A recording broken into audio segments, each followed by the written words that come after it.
శ్రీరామాయణంలో ఎంత గొప్ప ఘట్టానికి కూడా మహర్షి ఫలశ్రుతి చెప్పారు. అటువంటి మహర్షి గంగావతరణం గురించి చెప్తూ ఒక మాట అన్నారు.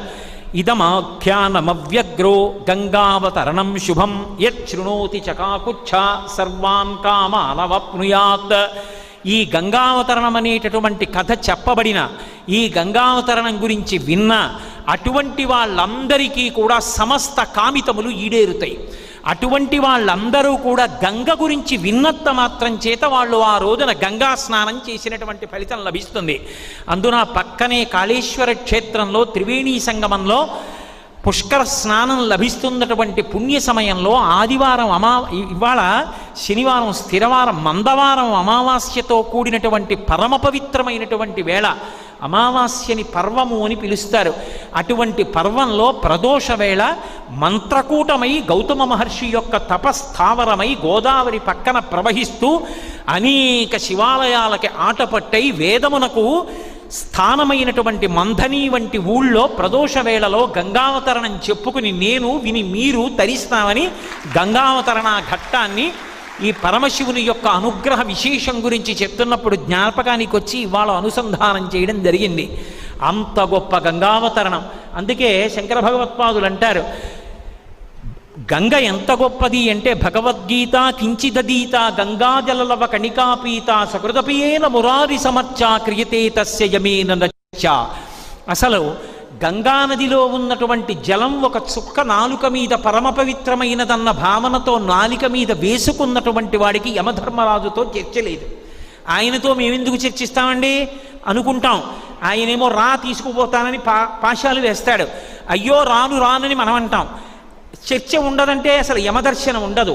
ఎవడు గంగాజలలవ కణికాపీత గంగాజలం ఒక్క చుక్క నాలుక మీద వేసుకుంటాడో గంగావతరణం వింటాడో గంగావతరణం చదువుతాడో అటువంటి వాడికి యమధర్మరాజుతో చర్చ లేదు. అంటే వాడికి అంత్యమునందు శివపార్షదులు దర్శనమిచ్చి పరమశివుని యందు ఐక్యమైపోతాడు. అంత గొప్ప ఆఖ్యానము. అందుకే పెద్దలు ఒక మాట చెప్తారు, అసారే ఖలు సంసారే సారమేచ చతుష్టయం అవి కాశ్యాం వాస సతాం సంగో గంగాభ శంభుసేవనం. అసలు ఈ సంసారమంతా అసారమే. అసారమైన సంసారములో 4 సారవంతమైన ఉన్నాయి. ఈ 4 ఎప్పుడైనా ఏదైనా ఒకటైనా చేశానని ఎవడైనా చెప్తే వాడి మనుష్య జన్మ సార్థక్యమును పొందినదని గుర్తు. అసారే ఖలు సంసారే సారమేత చతుష్టయం. ఏమిటా 4 అంటే కాశ్యాం వాస, కాశీలో వెళ్ళి నేను కొన్నాళ్ళు ఉన్నాను అని ఎవడైనా చెప్తే వాడి జన్మధన్యం. సతాం సంగో, సత్పురుషుడితో నాకు సహవాసం ఉంది. సత్పురుషుడి మనసులో ఎవడుంటాడు? ఎప్పుడూ భగవంతుడు ఉంటాడు. ఆయనకి ఊళ్ళో వాళ్ళ పేర్లన్నీ ఆయనకి ఎందుకు గుర్తుంటాయి? గుర్తుండవు. అలాంటి వాడు పేరు పెట్టి పిలిచి జ్ఞాపకం పెట్టుకున్నాడు అనుకోండి, అంతకన్నా అదృష్టం ఇంకోట్లేదు. సత్సంగత్వే నిస్సంగత్వం నిస్సంగత్వే నిర్మోహత్వం నిర్మోహత్వే నిశ్చలతత్వం నిశ్చలతత్వే జీవన్ముక్తి అంటారు శంకర భగవత్పాదులు. భాగవతం దశమస్కంధంలో మాలాకారుడు నీపాద కమల సేవయు నీపాదార్చకులతోడి నెయ్యము రితాంతాపారభూతదయు తపసమందార నాకు దయసేయగదే అంటాడు. సత్పురుషులతోడి సహవాసము అంత గొప్పది. కాబట్టి సతాం సంగో గంగాభ, గంగా స్నానం, గంగానదిలో స్నానం చెయ్యడం అంటే అంత గొప్పది. మీరు చాలా అదృష్టవంతులు. ఎందుచేత అంటే గంగతో కూడిన త్రివేణీ సంగమం ఉంది. పరమశివుడు ఎక్కడున్నాడో అక్కడే గంగ. అద్భుతమైనటువంటి మహాకాళేశ్వర క్షేత్రానికి కూతవేటు దూరంలో ఉన్నారు మీరు. గంగా స్నానాన్ని అంత గొప్ప స్నానంగా పెద్దలు పరిగణిస్తారు. గంగాభ శంభుసేవనం, పరమశివుని యొక్క సేవ అంత గొప్పది. శివునకు చేసినటువంటి సేవ, శివునకు చేసిన పూజ, శివునికి చేసిన ప్రదక్షిణం, శివునికి చేతులెత్తి చేసిన నమస్కారం, శివనామాన్ని పలకడం వంశాన్నంతటినీ కాపాడతాయి. అంత గొప్పవి. అసారమైన సంసారంలో ఈ 4 గొప్పవి. కాబట్టి గంగ స్నానం అంత గొప్పది. కంచికామకోటి పీఠాధిపత్యం వహించినటువంటి మహాపురుషులు చంద్రరేఖ పక్కన పెట్టి భూమి మీద అవతరించినటువంటి మరొక శివావతారం అని చెప్పుకోబడినటువంటి కంచికామకోటి పీఠాధిపత్యం వహించిన మహాపురుషులు చంద్రశేఖరేంద్ర సరస్వతి మహాస్వామి వారికి ఎవరైనా గంగా తీర్థంతో కూడుకున్నటువంటి డబ్బా తీసుకొచ్చి ఇస్తే తాను ప్రయాణం చేసుకునే మేనాలో పెట్టుకునేవారు. పెట్టుకుని రోజు ఒకసారి దాన్ని నిద్ర లేవగానే చూసి నమస్కరిస్తే చాలనేవారు. గంగ ఉన్న డబ్బా వంక చూడడం అంత గొప్పది. గంగ ఎంత గొప్పదో తెలుసా? గంగానది గంగానది గంగానది ఎనచు రే పడక మేల్కొనుచో కీర్తించునెవ్వడు భంజించువా అని పాతక చెయ్యముల్. రోజు 3 మాటలు గంగానది గంగానది గంగానది అని అనుకుంటే చాలు. అలా పడుకోబోయే ముందు లేచే ముందు ఒకసారి గంగని స్మరించిన వాడు ఎవరుంటాడో అటువంటి వాడి యొక్క మహాపాతకములను కూడా గంగ తీసేస్తుంది. గంగ పరమశివుడి తల మీద పడేటప్పుడు అహంకరించింది.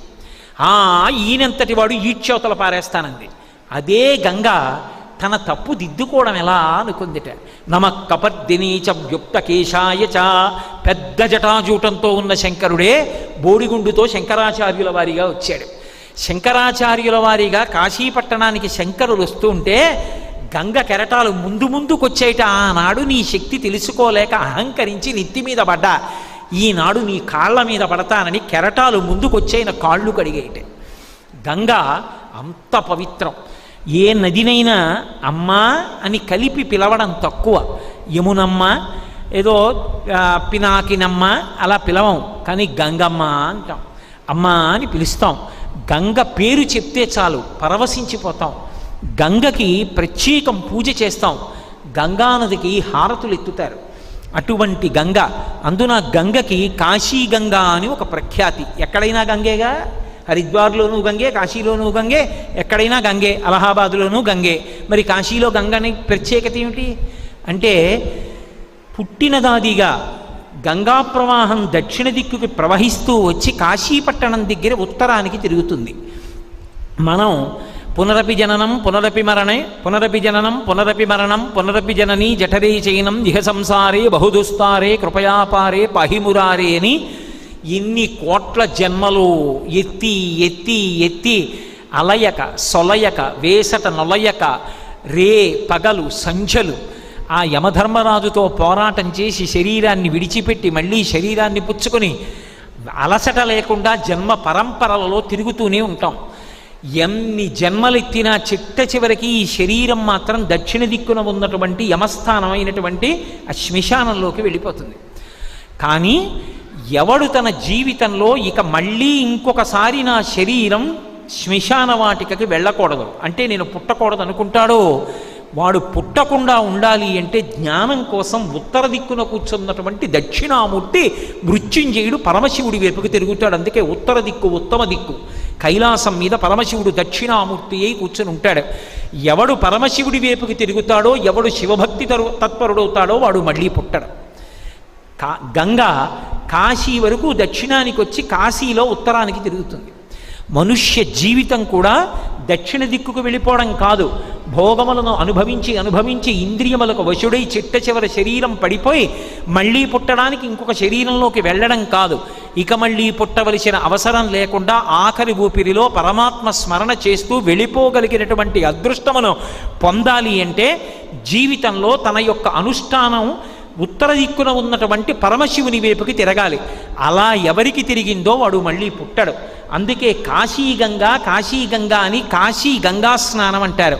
కాశీ విశ్వనాథ దర్శనం, విశాలాక్షి దర్శనం, అన్నపూర్ణ దర్శనం, డుంఠి గణపతి దర్శనం, కాలభైరవ దర్శనం, గంగా స్నానం, మణికర్ణికా స్నానం, ఇవన్నీ అంత అత్యద్భుతంగా చెప్పబడ్డాయి. అందుకే గంగానది అంటే పరమశివుడికి అంత ప్రీతిపాత్రంత. అరుణజటేశ్వరుడు అంటారు.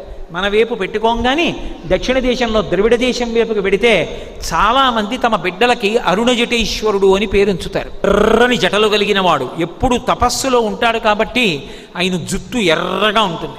2 జలస్పర్శ గంగాస్పర్శతో ఉంటుంది కాబట్టి కపర్ది. ఆయన యొక్క జటాజూటం ఎప్పుడూ కూడా ఎర్రగా ఉంటుంది. ఆయన యొక్క జటాజూటం వంక చూసి నమస్కరిస్తే చాలట తీర్థయాత్రకి వెళ్ళే వాళ్ళకి ప్రతిబంధకాలు రాకుండా ఉంటాయి. అందుకే ఎప్పుడైనా ఎక్కడికైనా బయలుదేరితే ఏ ప్రమాదం రాకూడదనుకున్న వాళ్ళు తప్పకుండా రెండిటిని చెప్తారు. కపర్దీ అంటారు అని సర్వదా సర్వదేశేషు పాతుత్వాం భువనేశ్వరి మహామాయా జగద్ధాత్రి సచ్చిదానందరూపిణి అంటారు. ఆఖరికి అది మనమే కాదు, నేనేదో ఊరు విడిచిపెట్టి ఇక్కడికి వస్తున్నాను అనుకోండి, బయలుదేరే ముందోసారి కపర్దీ అని శివుని యొక్క జటాజూటాన్ని తలుచుకుని అమ్మవారి పాదముల వంక చూసి సర్వదా సర్వదేశేషు పాతుత్వాం భువనేశ్వరి మహామాయా జగద్ధాత్రి సచ్చిదానందరూపిణి దేవి భాగవతం. అమ్మవారిని అలా నమస్కారం చేస్తే సర్వదేశకాలముల యందు ఆ తల్లి కాపాడుకుంటూ వస్తుంది. అందుకే బిడ్డలు ఏదైనా పని మీద బయలుదేరుతున్నా కూడా ఈ శ్లోకంతో అమ్మవారికి నమస్కారం చేసి తల్లిదండ్రులు బిడ్డల మూర్ధన్య స్థానాన్ని వాసన చూసి పంపిస్తారు. ముద్దు పెట్టుకోకూడదు 8 ఏళ్ళు దాటితే. మూర్ధన్య స్థానమునందు వాసన చూడాలి, అది ఆయుక్కారకం. వాసన చూసి పంపిస్తారు. కాబట్టి అంత గొప్ప గంగ, అటువంటి కాశీ, అటువంటి అద్భుతం, మహానుభావుడు శంకరుని యొక్క వైభవం అంటే నేను మంథనీలో 7 ఏళ్ళుండి చెప్పినా అది పూర్తయ్యేది కాదు.